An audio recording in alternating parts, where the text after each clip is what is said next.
को गश्त करते करते मूसा भी पीछे नहीं हटा था।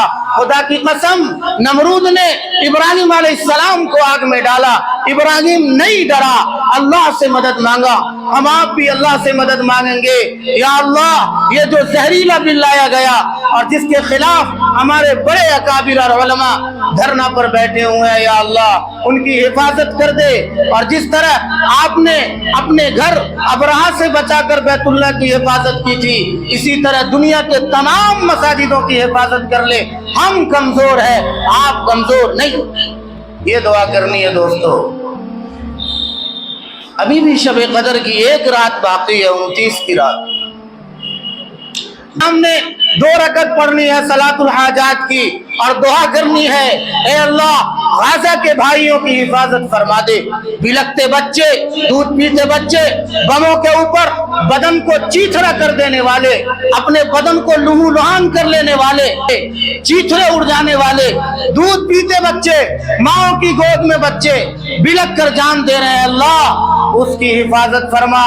बेशक हम जानते हैं नबी करीम सल्लल्लाहु अलैहि वसल्लम के साथ तमाम बच्चे जन्नत में खेल रहे हैं, लेकिन या अल्लाह हमसे देखा नहीं जाता उसकी लहूलुहान और खून को। तुम उनकी माओं की हिफाजत फरमा, बहनों की हिफाजत फरमा, उन मासूम बच्चों की हिफाजत फरमा। ये दुआ करनी है। फिर 2 रकत पढ़कर दुआ करनी है, या अल्लाह हमारे हिंदुस्तान में अक़लियती तबका, माइनॉरिटी तबका मुसलमानों के लिए जहरीला बिल लाया गया। बिल पास होने पर है, अगर लागू होता है, हमारा ईमान ऐसा नहीं हम मसाजिद मदारिस को बचा सके।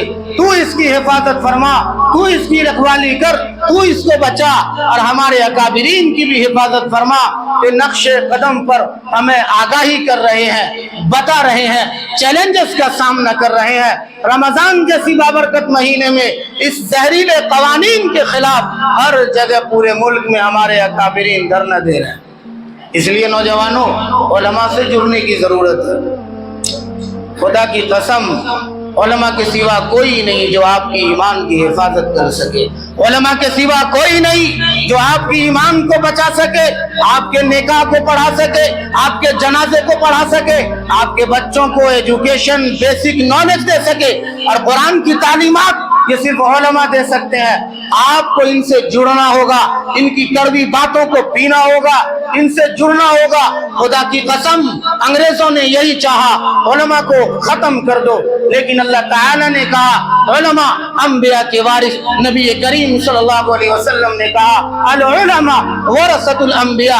अरे उलमा नहीं मिट सकता, उलमा खत्म नहीं हो सकता। क्यों? हमारे वारिस हैं, अंबिया के औलाद हैं, अंबिया के तालीमात को दुनिया में फैलाने वाले हैं, कभी खत्म नहीं हो सकता। इसलिए मुफ्ती तकी उस्मानी दामत बरकातुहुल आलिया फरमाते हैं कि मैं 80 से ज्यादा ममालिक का सफर किया। मैं दुनिया का आखिरी किनारे नॉर्वे में गया, मैं थाईलैंड में गया, अफ्रीका के जंगलों में गया, पहाड़ों में गया। खुदा की कसम, हिंद तौहीदीन का दर्स देता हुआ मुझे मिला। वो काले पहाड़, Norway, end of the world, उससे आगे दुनिया नहीं, उससे आगे वर्ल्ड नहीं। वहां पर हदीस और कुरान का दर्स देता हुआ ये उलमा मिला। मेरे दोस्तों, बुजुर्गों, आज इसी बिल के खिलाफ हमारे उलमा खड़े हैं। ये रमजान के आखिरी जुमा, बाबरकत जुमा, जुमातुल विदा हमसे रुखसत हो रहा है, लेकिन एक पैगाम दे रहा है कि ऐ मुसलमानों, अपने अंदर इत्तेहाद पैदा करो, ऐ मुसलमानों अपने अंदर यूनिटी पैदा करो, ऐ नौजवानों दीन को पढ़ो, इस बिल को पढ़ो।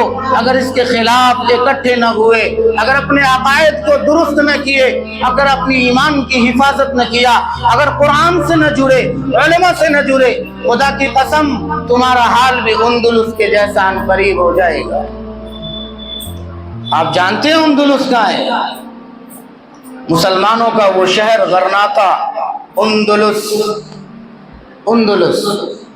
800 साल तक मुसलमानों ने उंदुलुस पे हुकूमत किया।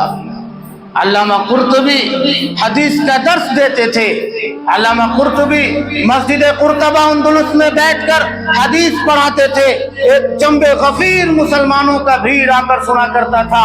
آپ جائیں, آج اس مسجد میں سور بنا ہوا ہے, جائیں اس مسجد کے اندر دیکھیں, اس مسجد میں مکرے نے جالے تن دیے اور پورے اندلس کے اندر عیسائیوں اور انگریزوں اور گوروں کا قبضہ ہے. کہیں اسلام کا نام و نشان نظر نہیں آتا. 800 سال تک جس اندلس پہ ہم نے حکومت کیا, 800 سال تک جس اندلس کو ہم نے قرآن و حدیث سروں کے سجدوں سے سینچا, آج اس اندلس پہ غیروں کا قبضہ ہے. یہ کیوں ہوا؟ یہ کیوں ہوا؟ نوجوان دین سے دور ہو گئے, نوجوان علماء سے کٹ گئے, نوجوان محض اپنی انگریز لگے, مدارس کو گھٹیا نگاہ سے دیکھنے لگے, علماء مٹا دو. اور وہی ہوا کہ تمام ملک پہ اپنی حکومت کو انہوں نے جمایا.